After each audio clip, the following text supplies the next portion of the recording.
cerai, nggak boleh nih. Ucapin sembarangan, apalagi bapak-bapak, hati-hati. Pengucapan kalimat cerai, dan kata ulama, hikmah kenapa cerai di tangan laki-laki bukan tangan perempuan, karena mereka pakai akal fikiran. Kalau mau menceraikan masih berpikir nih, ini kedepannya bagaimana, ini nanti bagaimana, anak bagaimana, panjang nih ceritanya. Kalau perempuan tidak, pokoknya ceraikan saya tidak mau tahu. Besok apa terjadi ini urusan nanti. Padahal kalau sudah diceraikan pergi ke rumah orang tuanya nyesel juga nanti. Jadi masalah juga nanti, banyak orang begitu. Berapa banyak akhwat muslimat yang tanya kepada saya, Ustaz, saya nyesal Ustaz, saya sudah sering tekan suami saya minta cerai, sekarang akhirnya saya diceraikan, saya mau kembali sudah susah. Suami saya sudah sering ucapin sampai 3 kali. Ya hukum syar'i. Kenapa ibu main-main? Gak boleh main-main. Bapak-bapak juga gak boleh main-main nih. Darurat sekali baru diucapin kalimat itu. Betul-betul patokannya adalah pelanggaran agama. Kalau sudah pasangan kita bermaksiat kepada Allah dan kita ajak taubat nggak mau, nah ini di sini boleh kita gunakan kalimat mulia itu. Kalau tidak ada pelanggaran agama, Bapak Ibu sekalian, hanya urusan dunia, kurangnya pendapatan, masih butuh pengaturan waktu, adaptasi, tradisi keluarga, mudahkanlah urusan dunia. Bagaimana bapak-bapak tinggal 30 tahun di rumah tangga orang tuanya dengan pola makan, cara berpakaian, cara ngomong, situasi keluarga ada. Ibu-ibu 20 tahun, 25 tahun tinggal di orang tuanya juga dengan pola makan, cara hidup. Berbeda ini. Tiba-tiba disatuin dalam satu rumah tangga. Apa mau tiba-tiba langsung hari pertama sudah cocok? Ada adaptasi. Ada adaptasi. Maka kita harus tahu masalah ini. Hati-hati, jangan main-main. Sampai kata ulama bagi bapak-bapak, kalau ada, saya pernah belajar fikih di tingkat 3 kuliah di kuliah dakwah di Madinah. Dosen saya dulu kebetulan wakil, kalau tidak salah beliau wakil hakim di pengadilan agama di Madinah. Beliau bilang, kalau ada seorang laki-laki, istrinya lagi naik di atas tangga, bercanda, dia bilang kalau kamu naik, lanjutin jalan kamu, saya ceraikan. Kalau kamu turun, saya ceraikan. Kalau si perempuan ini tidak mau diceraikan, dia harus turun dari tengah-tengah. Kena jatuh tuh tolaknya, walaupun bercanda, nggak boleh. Makanya ibu-ibu jangan sering, udah ceraikan saja saya, kita sudah nggak cocok. Akhirnya suaminya terpicu, ngucapin kalimat itu, nggak boleh. Bapak-bapak juga jangan menekan istrinya dengan selalu, kalau kau tidak mau ikut, saya akan ceraikan. Kalau urusan agama boleh, ingat ya, kalau sudah urusan agama hubungan sama Allah, cerai ini boleh dipakai. Tapi kalau urusan dunia, masalah makanan, baju, warna spray, gorden, tinggal di mana, dunia, nggak ada yang dibawa ke kuburan. Mau diapain tuh rumah yang, oh ini di Menteng, hebat, oh ini cuma di Rawamangun, saudara.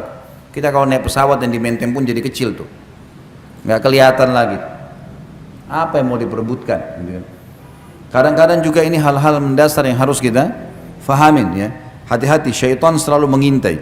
Maka syaitan kata ulama lebih senang suami istri bercerai daripada terjadi pembunuhan di luar rumah, daripada orang riba. Padahal ini dosa-dosa berat semua nih. Tapi kalau cerai ini luar biasa. Luar biasa, si suami akan sakit kepalanya kalau cerai, istrinya akan sakit kepalanya, hidup mereka jadi tidak tenang, anak-anak jadi korban. Nggak ada orang cerai itu tiba-tiba bahagia, nggak ada. Omong kosong tuh kalau dia bilang saya bahagia, bohong, nggak bisa. Allah sudah satuin awalnya dalam kalimat akad. Kalau ada masalah-masalah yang dihadapin, selama bukan pelanggaran agama, toleransi, maafin. Nanti kita jelasin di pilar selanjutnya. Baik, pilar yang keenam, hati-hati tadi dengan syaitan, jangan iyakan. Semua bisikan buruk, tinggalkan. Pilar yang keenam adalah lapang dada, memaafkan dan meminta maaf. Islam mengajarkan kita Bapak Ibu sekalian yang benar memaafkan, yang salah minta maaf. Dan ingat, jangan nginapkan permasalahan. Tidak boleh nginap, nggak boleh nginap. Begitu ada masalah, duduk baik-baik. Maaf ya, kayaknya saya terganggu dengan ini nih. 1, 2, 3, 4, 5. Menurut kamu bagaimana? Istri sampaikan ke suaminya. Suaminya lagi ada masalah. Suami juga begitu. Duduk. Sebentar istriku. Ini terus terang saya terganggu secara kejiwaan. Ada masalah 1, 2, 3, 4, 5. Menurut kamu bagaimana jalan keluarnya? Diskusikan baik-baik. bicarakan, clearkan pada saat itu. Yang salah wajib minta maaf. Ingat, kita pegawai di perusahaan Allah. Yang tidak mau memaafkan dihukum sama Allah tuh, nggak boleh, maafin, udahlah, gitu kan. Juga yang salah tidak mau minta maaf ini dihukum juga, nggak boleh. Orang sudah minta maaf nggak mau dimaafin bagaimana? Sudahlah, gitu kan. Dan semua ada pahalanya, semua ada pahalanya. Bahkan dalam Islam Bapak Ibu sekalian kita dianjurkan memaafkan sebelum orang minta maaf. Misal gini, ada orang menggibah, mencoreng nama kita, atau memfitnah kita misalnya. Sakit hati? Ya sakit hati. Cobaan. Kalau tidak ada cobaan, dari mana kita dapat pahala sabar? Nggak ada pahala sabar. Oh berat, cobaan saya berat. Ya makin berat, makin besar pahalanya. Kata Nabi SAW, Inna idhamal ajr ma idhamal bala. Pahala yang diberikan oleh Allah, bobotnya akan seberat cobaannya. Cobaan makin berat, makin besar pahalanya. Bahkan cobaan ini Bapak Ibu sekalian ada dua manfaat besar yang banyak orang Islam tidak tahu. Padahal ini dalam agama mereka. Yang pertama, cobaan itu akan memaksa dia tanda kutip dekat dengan Tuhannya. Dan kita akan jauh dari kemaksiatan. Kita kalau lagi ada cobaan, ada penyakit, ada masalah, tidak ada peluang bagi syaitan untuk membuat kita berbuat dosa tuh. Diajak teman-teman ngumpul-ngumpul, buang-buang waktu, aduh lagi ada masalah, enggak deh nanti lain waktu. Dan kalau dia lagi ada masalah berdoa, ibadah sama Allah pasti khusyuk, enak tuh. Kalau dia berdoa nangis, kembali kepada Allah ya, dia kembali itu luar biasa, luar biasa. Dia akan rasakan kenikmatan doa. Bahkan kalau kita lagi ada masalah, kita berdoa sama Allah, bisa nangis, bisa curhat sama Allah, itu tidak bisa kita rasakan kenikmatannya itu kalau lagi tidak ada masalah.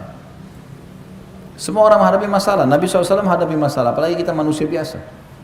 Tapi cobaan ini datang untuk mendatangkan pahala sabar, gitu kan? Dan kita juga jadi tahu, ya dapat pengalaman dan banyak hal. Dan kita makin dekat dengan Allah SWT. Yang kedua, cobaan itu kalau datang teman-teman sekalian tujuannya untuk meninggikan derajat, mengampuni dosa.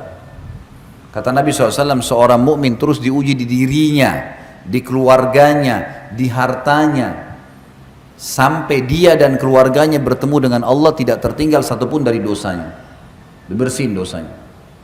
Cobaan-cobaan akan datang harian ini, itu, ini, hadapi pecahin, selesai, hadapi pecahin, sudah ada pahala. Dan kata ulama, cobaan yang jenis kedua ini, ada derajat-derajat di surga yang orang tidak bisa jangkau, misalnya kecuali dengan 100 tahun sholat malam, 100 tahun puasa, 100 tahun haji, 100 tahun bakti dengan orang tua. Umurnya orang ini cuma 60.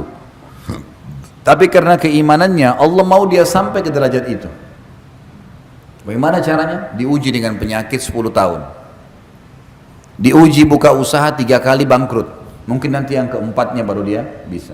Diuji orang tuanya yang cerewet, mertuanya, iparnya yang suka datang masalah. Ujian. Hadapi. Hadapi, suka duka kehidupan.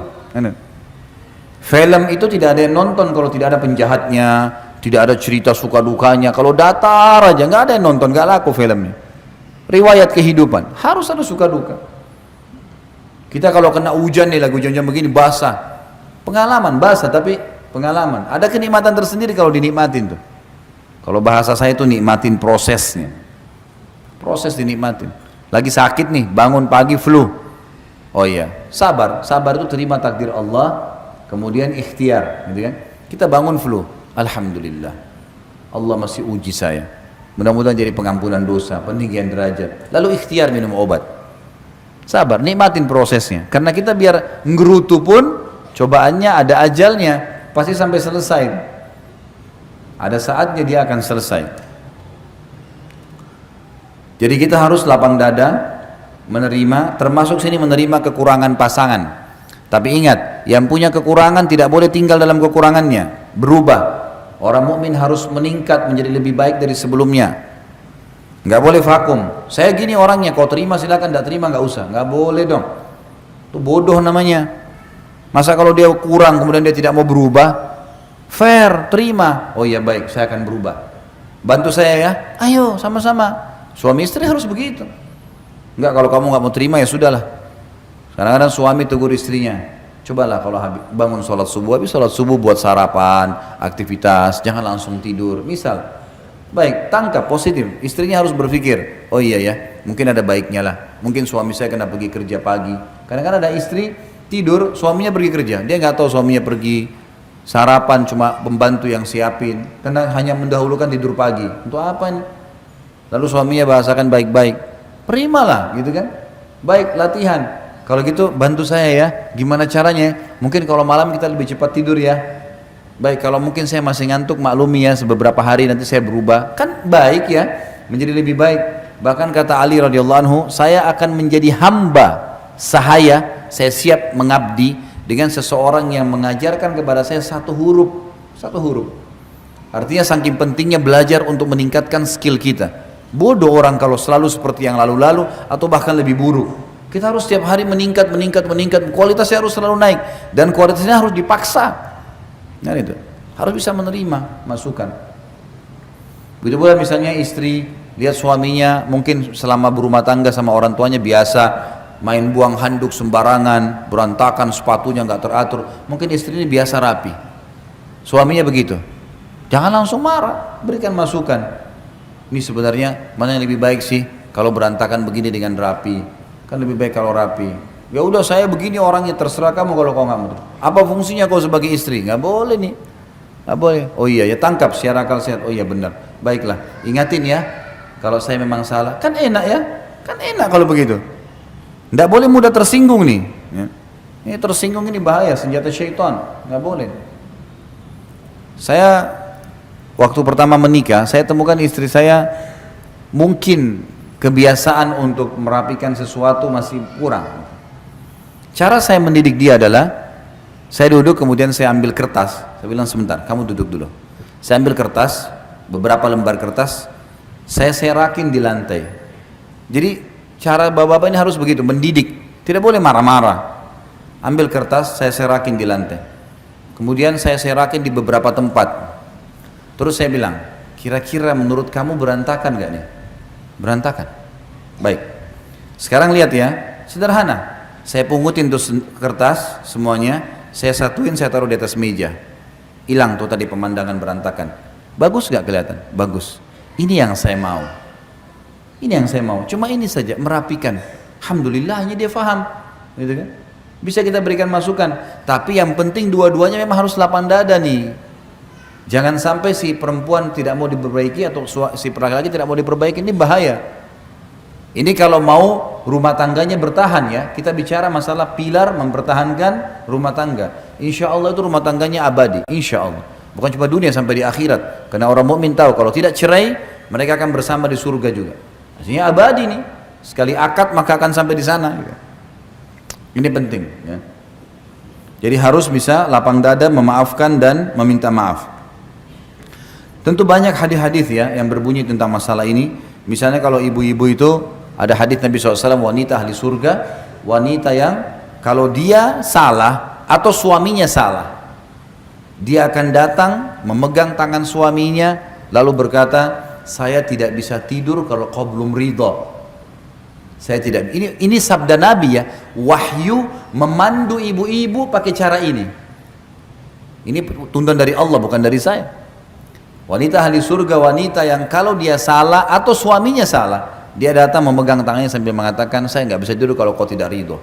Ternyata ini secara zahir hadisnya, bisa saja ibu-ibu bilang, kok kesannya suami salah saya yang harus minta maaf ya. Ternyata ini tuntunan wahyu, laki-laki itu kalau ibu minta maaf sama dia, yang terjadi dia minta maaf. Dia akui kesalahannya. Itu karena dia pakai akal pikiran. Bapak-bapak sini coba kalau istrinya datang, maafin saya ya kalau saya punya salah. Padahal kita nih yang salah nih. Apa yang anda akan lakukan? Oh ya saya yang salah, maafin saya. Laki-laki akan begitu. Itu tuntunan dalam agama, nggak mungkin salah wahyu. Karena ternyata laki-laki kalau mau disinggung, dipahami, diberikan paham harus begitu. Ada jiwa kepemimpinan. Gitu ya. Biasanya mereka tidak mau diguruin. Ya, karena ada sifat itu. Laki-laki juga begitu. Bagaimana Nabi SAW menghadapi para istri-istrinya? Ada masalah, sudah minta maaf, sudah selesai, sudah dimaafin sama Nabi SAW. Nggak ada lagi diungkit-ungkit. Banyak kesalahan dilakukan oleh Aisyah, oleh Hafsah, salah, minta maaf, Nabi maafin, udah selesai. Saya udah maafin. Dan Allah mengatakan wal afina 'anil nas wal qadimin al ghaidha wal afina 'anil nas wallahu yuhibbul muhsinin. Kata Allah SWT, wal qadimin al ghaidh, orang yang bisa meredam emosinya pada saat dia mampu melampiaskannya. Ini laki-laki nih, kita jadi suami, kita benar nih, istri kita salah. Kita bisa lampiaskan salah itu sebenarnya, marah. Tapi kita redam malah, namanya qadhimin al-ghaidh. Ghaidh itu emosi yang kita dalam kondisi benar. Ibu-ibu lagi benar nih, suaminya yang salah. Tapi qadhimin al-ghaidh, meredam emosinya, nggak mau dilampiaskan, gitu kan? Allah memuji itu. Wal qadhimin al-ghaidha wal 'afina 'anil nas, lalu dia memaafkan orang-orang. Wallahu yuhibbul muhsinin, dan Allah suka dengan orang-orang yang berbuat baik. Ada sedikit kisah berhubungan dengan masalah ayat ini, tapi tidak berhubungan dengan rumah tangga. Seorang ulama tabi'in dulu, dia lagi duduk sama tamunya. Sementara itu ada satu budak, ya, budaknya yang biasa hidangkan makanan. Pada saat tamunya sudah duduk, budak ini lagi bawa marak, ya, kuah, sop atau apa, marak ya, yang panas sekali. Tidak sengaja si budak ini mendidih ini, tidak sengaja budaknya kesentuh karpet, jatuh, tumpah semua marak di badan tuannya. Bayangin nih, kuah panas tumpah. Kalau agama yang menjadi landasan kita, Bapak Ibu sekalian, emosi terkontrol, ya. Semua pemasukan, pengeluaran, tatapan mata, ucapan yang diucapin, tangannya, semuanya itu terkontrol. Bayangin dalam kondisi tumpah sebadan kuah marak yang panas. Apa yang terjadi? Si budak ini tahu pasti tuannya akan marah, manusiawi.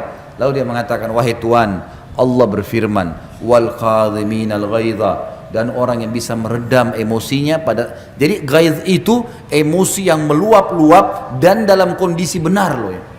Anak kita salah nih, kita bisa mukul dia, tapi kita redam. Pada saat itu justru kita bisa marah dengan pegawai atau pembantu kita, tapi kita redam, gitu kan?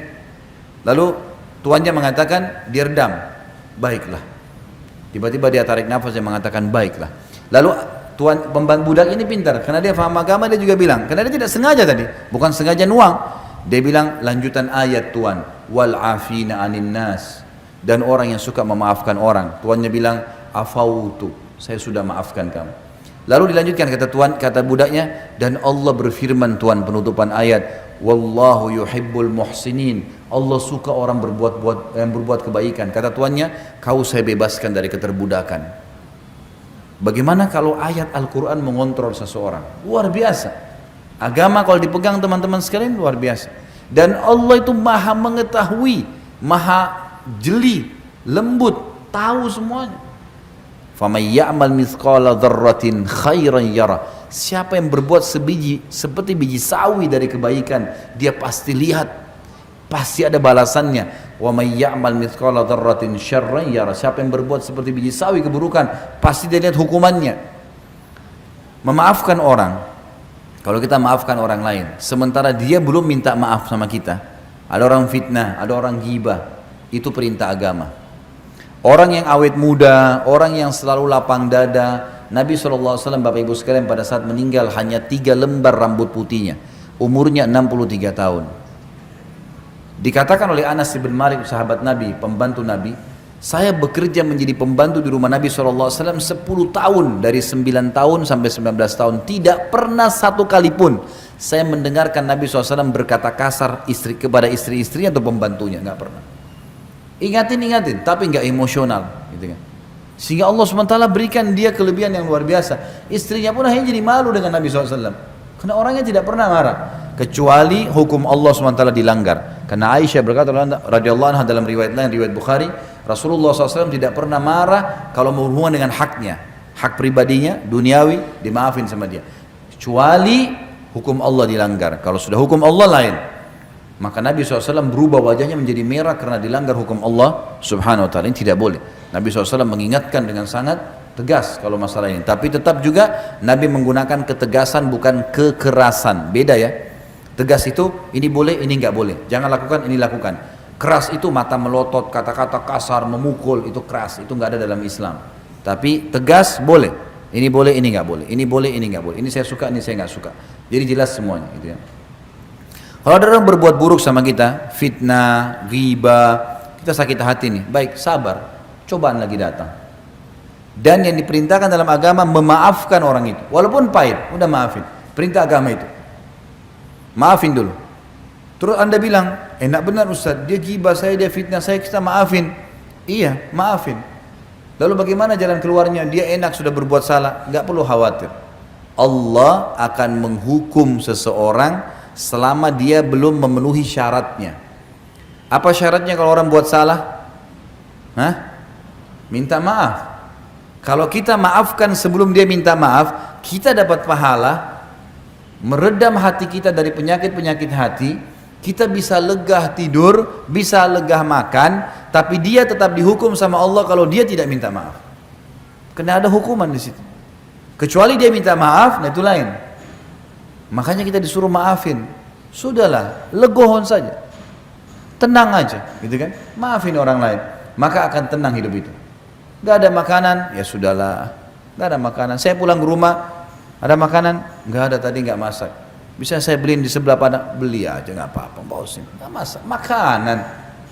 Mau ribut gara-gara tidak masak? Sudahlah, maafin. Asal jangan juga istri ini setiap saat tidak masak juga, akhirnya suaminya mungkin mau cobain masakannya yang jadi masalah. Selama urusan dunia, toleransi saja, maafin, kan gitu. Tapi kalau urusan agama nggak boleh, nggak pakai jilbab, nggak tutup aurat, nggak sholat, nggak jalani kewajiban, nah ini lain.